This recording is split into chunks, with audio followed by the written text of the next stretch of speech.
first bell ringer of the day. I think we have to ring it. We don't get many opportunities for checkmate. Somebody got their bell rung. That's checkmate, everybody. There you go. So thank you, come again. And Wesley So strikes first, Amon. He is on the board. We see the score updated. And thoughts on what we just saw there? Yeah, that was a big game with the white pieces, Danny. And I think most importantly, he was always probably slightly better that game. And although the queenside pawns were coming, he managed it very well. But I can't even talk about that too much, Danny, because we're seeing something being right now that I didn't think this was very playable. I know this bishop takes h4 move to be extremely suspicious by black. We have this opening with g4, which we've seen a couple times. It's a very aggressive way to play the queen's gambit. I've tried it myself a few times. But when you play h4, black's normal reaction is knight to d7, Danny, and not actually taking that pawn. We've seen Fabiano Caruana play that position from the black side a few times, especially in the U.S. Championship recently. So it's actually pretty surprising to see him grab that pawn and play g5. I don't know. He has something prepared here, Danny, because I don't think that's the kind of move that you can play very easily. And, I know Wesley. I mean, we know Wesley always wants to win. Wesley is, though very, very humble, maybe the most humble super GM that we know of in the top five. But he is super competitive, and I will not be surprised if Wesley So is using all the stops, all preparation, like he would over the board. I think his philosophy is every chess game he plays is to the max. We saw him play super high level chess in the Pro Chess League, not really thinking about, this isn't a big event. Every game Wesley So plays is the biggest chess game of his life. Yeah. And I like that. Queen e7, Danny. I mean, the stuff that Wesley is preparing in this line is very serious, because Queen e7, he's hanging his rook. He's coming with queen takes e3, pretty much leading to very close to a mate. You can see the camera. Anish is looking very disturbed right now, because probably like me, although I'm sure he has a lot more tricks up his sleeve than I do. I really didn't think bishop h4 was this playable, and Wesley has clearly come up with something. And as you see Anish kind of look over his right shoulder, that's reminiscent of Hikaru Nakamura number 11, as many people know his facial expressions. That means I'm looking off to the side, but I'm trying to remember opening theory. And I think Anish does the same thing. I think he's thinking about the position, like what's going on here? Because as you said, this is foreign territory. This is high level preparation from Wesley So, and Anish is trying to think his way out of sort of being surprised in the opening. Yeah, I think Anish is doing the right thing, which is he's speeding up now. And he's just trying to play the position naturally. It's possible to sit there and say, like, okay, I'm pretty sure this should be good for me. What's Wesley up to? Let's try to crack it. He's just saying, well, I've got this position in front of me. Let's just play it. That bishop on h4 is trapped. It is on h4 out of the game, but he did win a pawn for that, and the knight on f5 is nicely supporting it. So he's decided to react in the center. The f6 pawn is hanging. The c6 pawn is hanging. He's just going for piece activity, which is logical when you've been sort of surprised in the opening. Yeah, and the c6 pawn is weak here for black, so even with the preparation, it's not like this is a clear home run. I still kind of like black's chances. I see this king as being really vulnerable in the center, and this d pawn maybe will be just as weak as the c6 pawn in the long run, but Anish has played well, right? He opened the position. He's now targeting one weakness and another here on f6. Yep. So we'll see what Wesley does now that Wesley looks like, from his natural body reactions, kind of looks like he's on his own here, no longer pulling from his prep. Yeah. You can tell that no matter how satisfied Wesley was with how the opening went, such is the case that Danny, preparation only gets you so far. Usually you have to stop evaluating at some point and just trust an evaluation that you're given. And even if the evaluation is good for black here, he has to figure out why, and he has to justify it probably consistently for the next 10, 15 moves. So I'm not even sure what the evaluation would be. There's no king d3 because of knight b4. You can't move the knight. Maybe g4 is also threatened with knight takes d4 in the position. And the knight on d5 also covers f6. And then knight on f5 stops a move like rook d6 or knight d6. So there's a lot of coordination going on here by black. Yeah. You really don't notice until you try to calculate all the moves, and everything you want to do is stopped.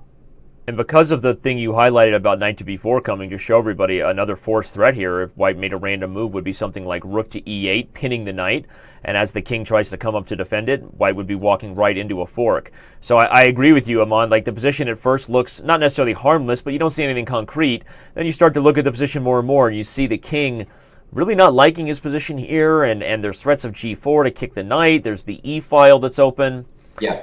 Strange stuff. And if Wesley wins this game, jumping out to a 2-0 lead, to start, he would have already won a game as black. That's big time, and it would really put Giri on his heels as far as, all right, I need to pick up my level of what I'm playing in the opening here, and so I'm not getting out prepared anymore. Right. No, it's definitely, you're right. And also the thing is that bishop on h2 is not going anywhere. Like, it can't go to f4, e5, d6, c7. Like, the entire diagonal is pretty much cut off.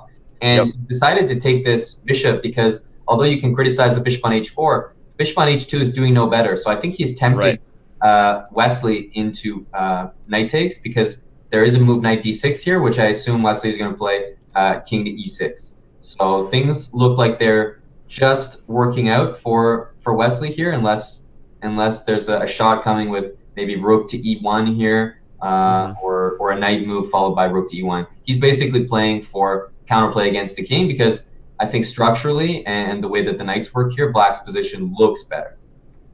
Yeah, and structurally, as Amon said, because we have this weak d pawn, which doesn't look under fire yet, but it is isolated, which means it has no other protection by pawns, everybody. This pawn is also weak.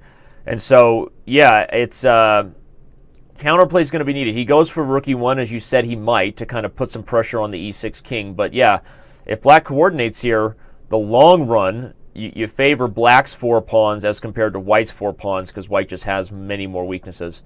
Right. Okay, so we'll see here. And I think that knight takes h4 earlier was also kind of necessary by white, because that bishop on h4 was really irritating with the pressure it exerted on f2. So yeah, this is not a huge time advantage for Wesley, but also a little bit revealing in regards to how the players feel about the position. As we always say, guys at this level don't take time unless they have to. Right. So he's trying to think his way out of it. So I think he's planning to take with the bishop on c7 if that was taken, and then run the pawn d5, d6, and try to put the rooks out of play. But Wesley seems to be navigating the complications pretty well. If he gets a position with, rook on d5, run the h-pawn, knight goes to f5, I think there's some good light square control. And the main thing that bothers me is that bishop on h2 is just out of play.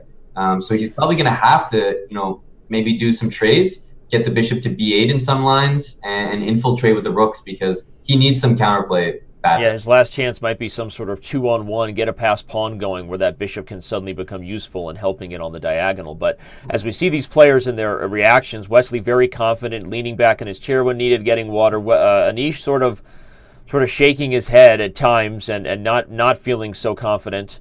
Now down by about a minute on time. So yeah. Great move there, king e6. King activity in the endgame, people. Make it part of your chess, right? He does Sign up not today. want white to play d5, Danny. If white got the move d5 in, that would be fairly restricting, I think. So right. He really wants to control that, and now he's just going to run the h-pawn. This is... Was this a blunder by Anish? King to d3? Is he not just... What happened there? The knight came to f3, forking the bishop and the pawn. Yeah. That pawn is capturable in my book, right? Yeah, and Wesley goes for it. Now he'll save the a-pawn. Save the a-pawn. So yeah, it looks like...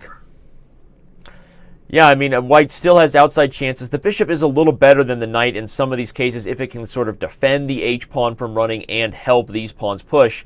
But right now this knight is so centralized and so active that there's just no time for white to kind of push his 2-on-1 advantage and try to get a passed pawn, because, I mean, look at this move, knight c6. It attacked the bishop and stops b4. I think now we'll see the king activate, and then soon we'll see black playing f5 and h5 and just start using his extra pawns.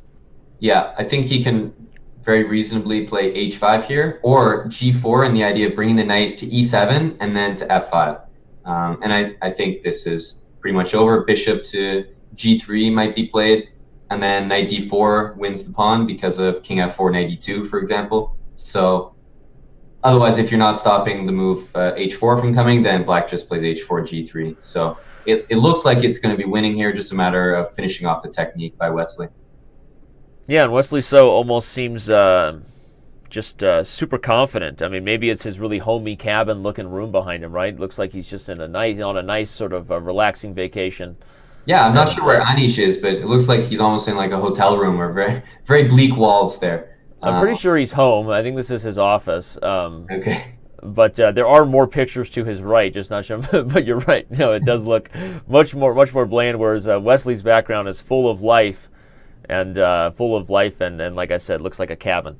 All right, well, here go the pass pawns, and I think Wesley takes this game, and I think we have a leader. We have someone jumping out, and winning as black. That's a big deal when players of this level meet. So. Yeah, especially what Wesley just did with the white pieces the game previous. The fact that he's going to get that color again. Yep. Potential to make. It's kind of like in tennis, Danny, when you break a serve.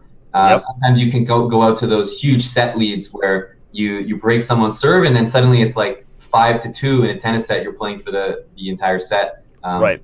From like one service break. So yep. Here he's broken the serve, so to speak. He looks like he's going to win with the black pieces very easily at this point. And then he's going to have white again, and it can really jump out to a massive lead in this match. Yep. Well, Giri playing it out here. I think he's trying to shake off some of the nerves too. Just get a few games in. Obviously, the match is early, and he knows that. But we'll see. So again, I want to thank everybody who's joined us very recently. We have a lot of viewers here on Twitch, and we also have a lead for Wesley So. This is the 2000.